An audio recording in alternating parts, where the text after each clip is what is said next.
Thanks very much for staying with us. Time now for Eye on Africa with me, Georgia Calvin-Smith. Tonight, Malawi braces for a landmark electoral rerun. Voters return to the polls this week to choose a president after last year's outcome was overturned by the Constitutional Court.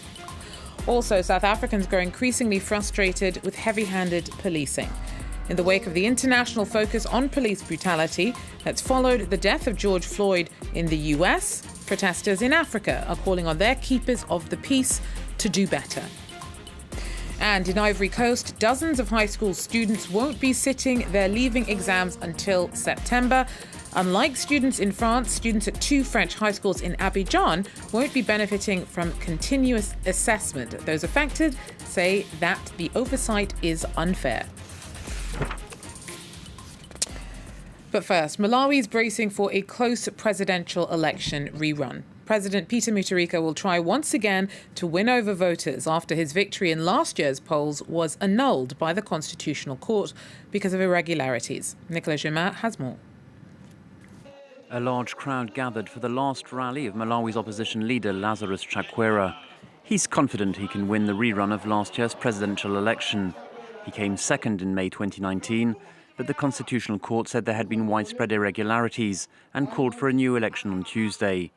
Chakwera, who's 65, has more faith in the new Electoral Commission. This Electoral Commission has been in office just about 2 weeks.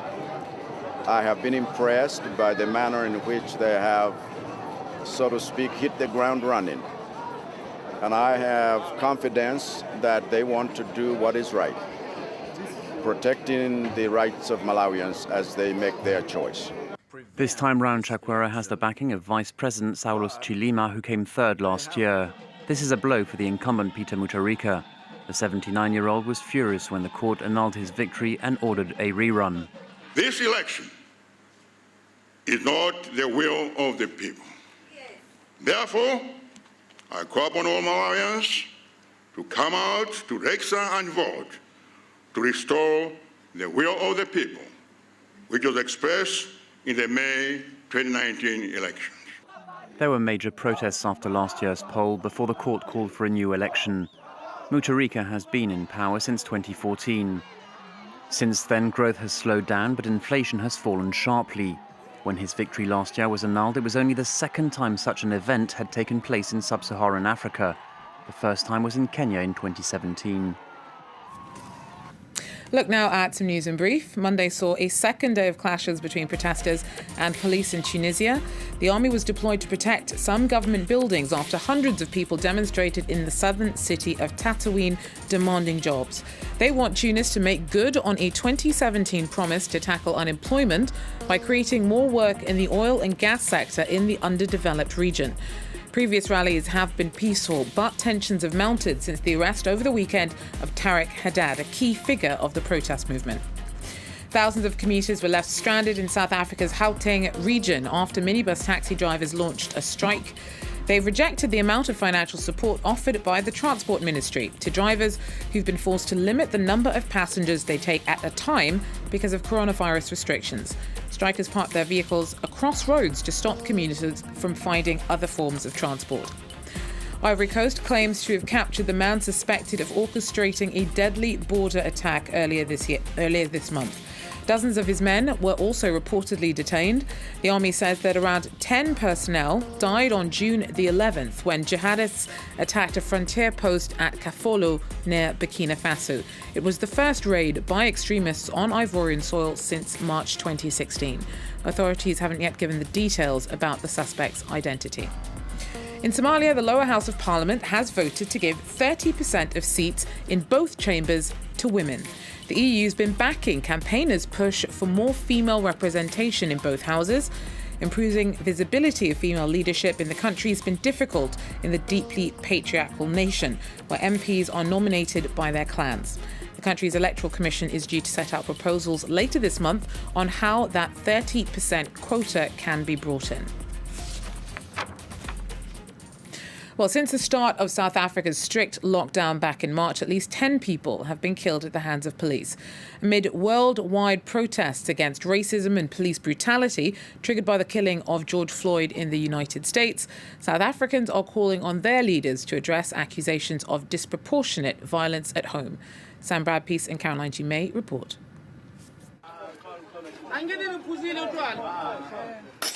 The tension on the streets of South Africa is palpable. The country's social media is full of images like these. At least 10 people have been killed by the army and police officers since the start of one of the strictest lockdowns in the world back in March. Many South Africans are now demanding accountability from law enforcement. George Floyd's murder sent shockwaves around the world. People here are worried about the scale of police brutality. Collins Khoza was recently beaten to death by police at his home. Who comes to your house, kick down your door, abuse your wife, kill you? And today, as superficial inquiry tells us, no, they've done nothing wrong. I've got to speak out, and I've got to raise my voice also and say enough is enough. And the government of the South African do not take any part, they do not take action. At the virtual launch of the ANC's anti-racism campaign earlier this month, the president expressed his regret at the death of Mr. Khoza. No provocation whatsoever can ever be enough for the life of a human being to be taken in the way that that happened. Amnesty International are among the groups demanding an independent inquiry into the killings. What's really important is that the independent investigation mechanisms are supported, that they are capacitated to investigate. And this is really important during the pandemic, where trust in the government and trust in public officials needs to be high in order to support the response. Over the past 5 years, South Africans lodged nearly 30,000 complaints of police brutality. Only 1.3% resulted in conviction.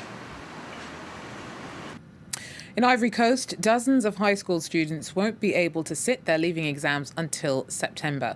Unlike students in France, students at 2 French high schools in Abidjan won't benefit from continuous assessment because they're not recognised by the French Agency for Overseas Education. Those affected say that this is unfair. Our correspondents tell us more. Students at 2 French high schools in Ivory Coast are furious. Because the schools aren't recognised by the French state, they won't be able to take their final exams until September, unlike most French students who will graduate with marks accumulated through continuous assessment, a scheme brought in after exams were cancelled due to coronavirus.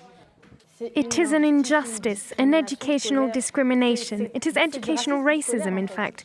Why can unaccredited high schools on French territory implement continuous assessment, while unaccredited high schools overseas cannot? Melina feels let down. In April, France assured students in her position that they were covered by the Education Ministry's plans. Tout élève appartenant à un établissement qui délivre un livret scolaire est en situation de pouvoir passer devant les jurys d'admission. Donc c'est vrai des établissements publics, bien sûr, des établissements privés sous contrat et des établissements privés hors contrat. But 2 non-accredited high schools in Abidjan have been left out of the scheme, as have dozens of other institutions around the world. Around 400 students contributed to this video appeal to the French Education Minister. Moi, par exemple, je dois passer le concours d'entrée à la faculté de médecine au Maroc, début août. Et je ne pourrai pas y avoir accès si je n'ai pas mon bac. Parents are also worried. Many have written to the minister but have still not received any clear answers. There are unaccredited schools like ours whose students will graduate through continuous assessment. That is the key point. We would like to have an explanation. Why us? Why are the schools using continuous assessment but not our school?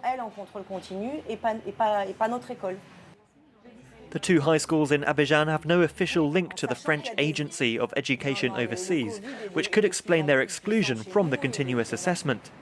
The French embassy has asked the Education Ministry for an exception to be made for them, but is yet to receive a response.